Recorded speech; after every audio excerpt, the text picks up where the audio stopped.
Hi everyone. Welcome back to Core Windows. Today, we're exploring one of the earliest leaked builds of Windows 8, Build 7850. This pre-release version gives us a rare glimpse at how Microsoft started shaping Windows 8. Let's jump in and see what's inside. After logging in, the desktop looks very similar to Windows 7. The wallpaper, icons, and taskbar feel familiar, but there are small tweaks that hint at what's coming. For example, on the taskbar, you'll notice a user tile near the notification area. For example, you can log off, sign out, or change the user as quick as possible. This early experiment allowed quick access to user settings and account information, showing Microsoft was thinking about a more personalized experience.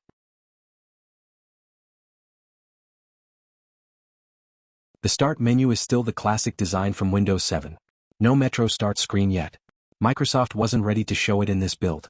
Fonts were slightly updated to a newer version of Sego UI, making the system look a little cleaner. And all Windows 7 themes are still included, without any changes. File Explorer windows, dialogues, and personalization panels remain nearly unchanged. But under the surface, changes were happening.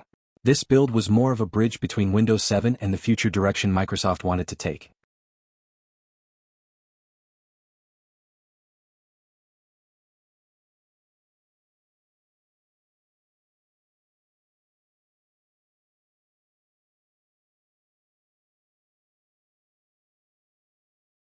Opening Task Manager, we see the classic Windows 7 layout.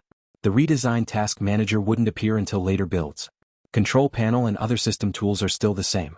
Internet Explorer 9 is included, providing a stable browsing experience. Programs designed for Windows 7 run smoothly, making this build surprisingly stable for a beta version.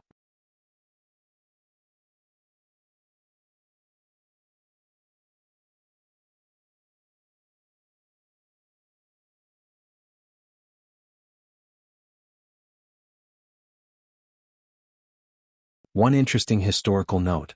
This build actually included an early version of what later became Fast Startup, called Hybrid Startup. It was a hidden feature that could make boot times faster by saving part of the system state. But in many virtual machines or some leaked versions, it doesn't appear or is disabled by default. It's a small detail, but it shows how Microsoft was experimenting with faster booting even in these early beta builds.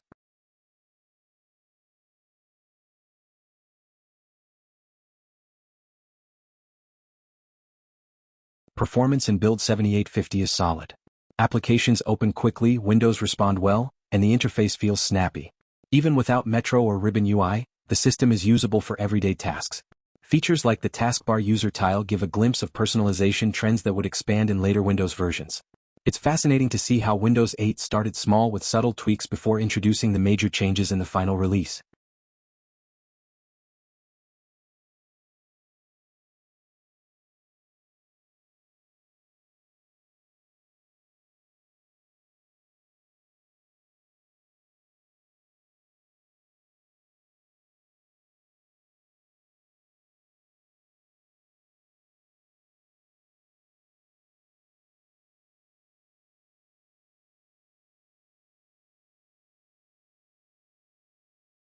So, Windows 8 Beta Build 7850 may look very much like Windows 7 at first glance. But small details like the updated fonts and the user tile show Microsoft experimenting with new ideas. It's a reminder that big changes in Windows often start with subtle tweaks. Thanks for joining me on this tour through early Windows history. If you enjoyed it, make sure to like, subscribe, and check out more videos exploring rare and old Windows builds. See you next time.